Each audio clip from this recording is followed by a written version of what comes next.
Triceps रहता है, triceps का टेंडन है, एपेन्यूरेसिस से स्टार्ट होकर जो टेंडन जाता है उसके मिडल पोर्शन में 1 सेंटीमीटर का इंसिजन लेके और उसको use as a annular ligament, उसको टाई कर देंगे around the radial head.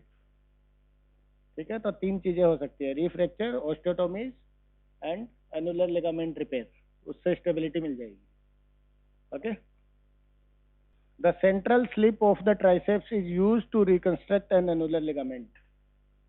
Central slip ले लेते हैं उसकी, तो उससे इसको भी कोई नुकसान नहीं है और डायरेक्ट एनुलर लिगामेंट को रिपेयर भी कर सकते हैं।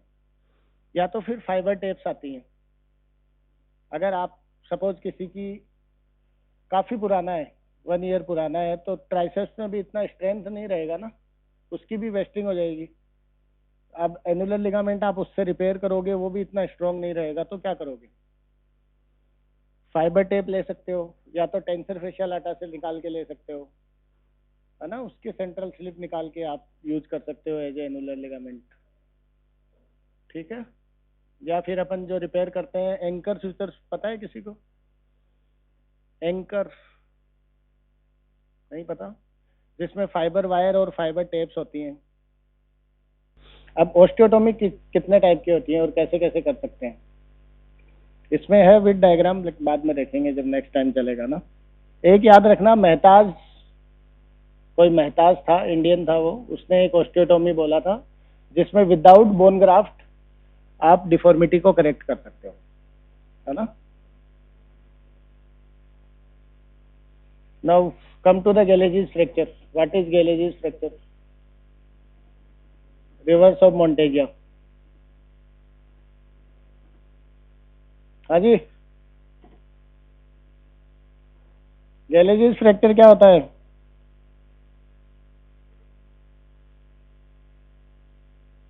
Reverse of Monteggia fracture. ठीक है, इतना तो याद रह जाएगा। हंस रहे हैं, बताओ। पोस्टीरियर 1/3 नहीं, distal 1/3, distal 1 fracture of radius and disruption और dislocation of radio ulnar joint.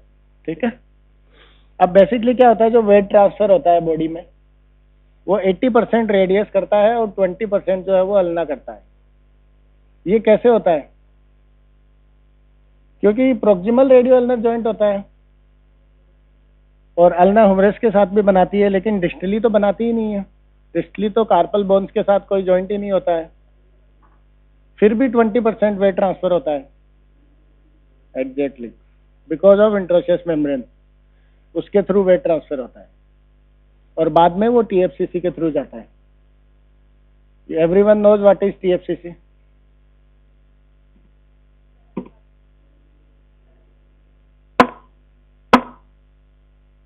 TFCC के बारे में पता है क्या? फर्स्ट क्लास में पढ़ाया था।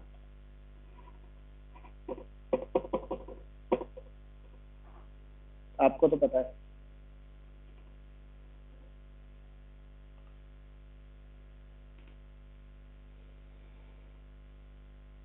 ट्रायंगुलर फाइब्रोकार्टिलेजिनस कॉम्प्लेक्स कहाँ से अराइज होता है? ओरिजिन क्या होता है इसका?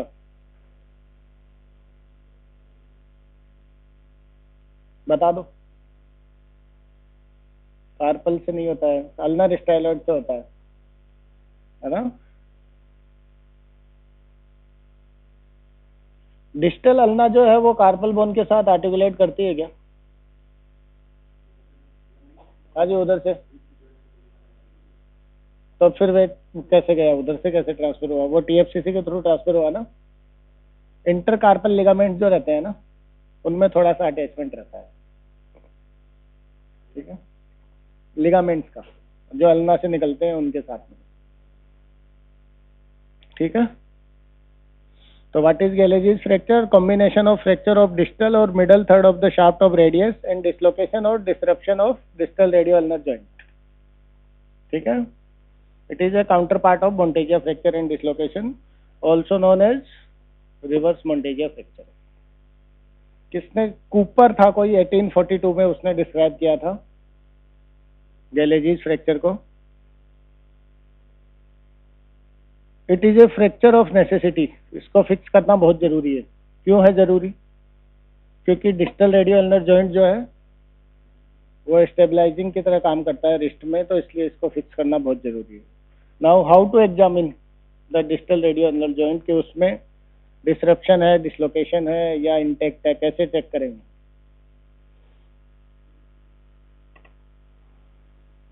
वो तो रहेगा, पेन रहेगा, रिस्ट्रिक्शन ऑफ मूवमेंट रहेगा। पियानो पियानो की साइन सुना है किसी ने? अपन वो पियानो बजाते हैं बैठ के। हाँ, ऐसे करना है प्रोनेशन में। अपने थंब से अल्ना जो है उसको नीचे प्रेस करना है। अगर वो नीचे प्रेस होकर अपने आप वापस ऊपर आ जाती है तो पियानो की साइन इज पॉजिटिव। इसका मतलब डिस्टल रेडियो अल्नर जॉइंट जो है वो डिसरप्ट हो गया है। ठीक है।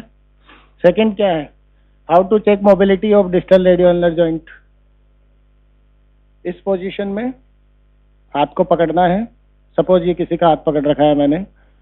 रेडियस, एक साइड से रेडियल स्टाइलॉइड को, एक साइड से अल्नर स्टाइलॉइड को, दोनों को ऊपर नीचे मूव करना है, डोर्सली और वोलरली। अगर कुछ अबनॉर्मल मोबिलिटी रहेगी, डिसरप्शन रहेगा तो पेन होगा। ठीक है। और क्या कर सकते हैं? हो गए पियानो की साइन एंड मोबिलिटी के लिए। एक आप डायरेक्ट ऐसा करके कंप्रेस करके देख सकते हो डिस्टल रेडियो अल्नर जॉइंट को। अगर आप कंप्रेस करोगे, इंट्रोशियस मेम्ब्रेन रप्चर है तो उसको पेन होगा।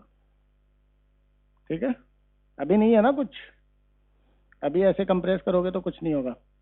अगर डिसरप्शन रहेगा तो वो वोलरली डोर्सली शिफ्ट करेगी तो उसको पेन होगा। कौन सी नर्व इंजर्ड हो सकती है इसमें?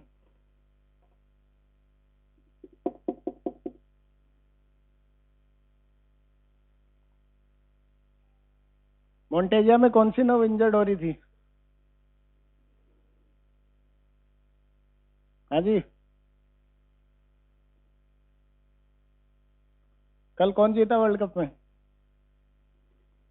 किसका था कल, पता है क्या? नहीं पता था?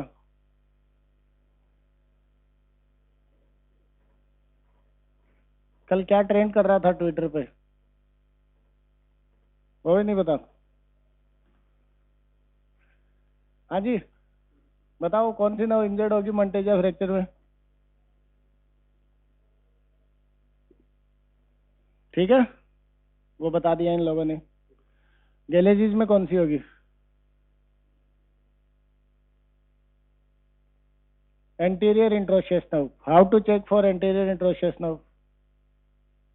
एंटीरियर इंट्रोशियस नर्व को एग्जामिन कैसे करेंगे, कैसे चेक करेंगे कि एंटीरियर इंट्रोशियस नर्व इंटैक्ट है या नहीं है?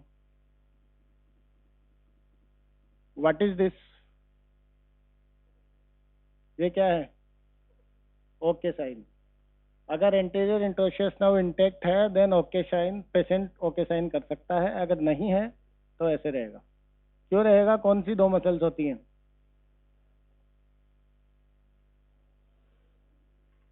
और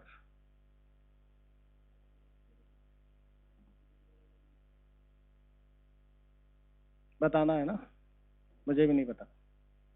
ठीक है। What is the management for Galeazzi fracture? Close reduction with internal fixation करना ही करना है। How to do close reduction, open reduction and internal fixation, sorry. है ना, क्योंकि डिस्टल रेडियस है। फ्रैक्चर फिक्सेशन करेंगे रेडियस का, plus distal radio ulnar joint को के वायर से फिक्स करेंगे। कैसे कर सकते हैं? Which approach you usually take? Volar approach लेंगे। What is the name for volar approach? Henry's approach सुना है कभी? नहीं? Modified Henry's. ठीक है। तो तीन पॉसिबिलिटीज हो सकती हैं डिस्टल रेडियो अल्नर जॉइंट में। अगर अनडिस्प्लेस्ड है then reduce it, make it stable and put a plaster for 6 week. ठीक है, रिड्यूस है लेकिन अनस्टेबल है, तो क्या करोगे? लेकिन अनस्टेबल है distal radio ulnar joint, ulna बार बार में डिसलोकेट हो रही है, then go for K wiring. K wire लगा सकते हो। ठीक है। इरिड्यूसिबल है, रिड्यूस हो ही नहीं रहा है, पिन से भी नहीं हो रहा है, कैसे भी नहीं हो रहा, then go for open reduction. ठीक है। यहाँ पे डायग्राम्स हैं एक्चुअली, वो इसके प्लेट के और इसके।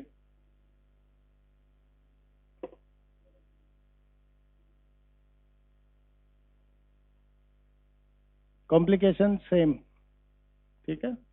एंटीरियर इंटरोस्टियस एक ऐड हो जाता है इसमें, वो इंजर्ड हो सकती है। व्हाट इज, आपको शोल्डर हैंड सिंड्रोम के बारे में पता है? शोल्डर हैंड सिंड्रोम क्या होता है?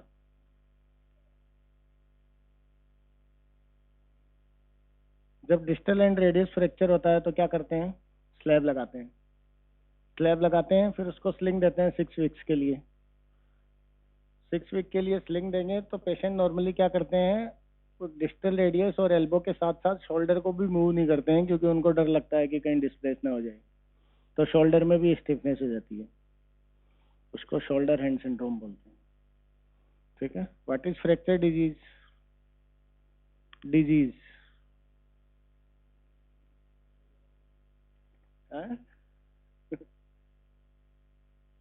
बताओ, पढ़ के बताना है ना, ठीक है, हो गया।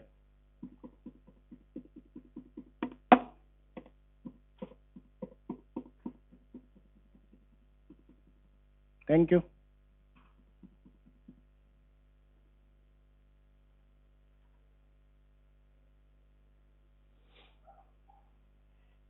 नेक्स्ट टॉपिक जो है वो है हिप डिसलोकेशन, तो उसके बारे में पढ़ के आना।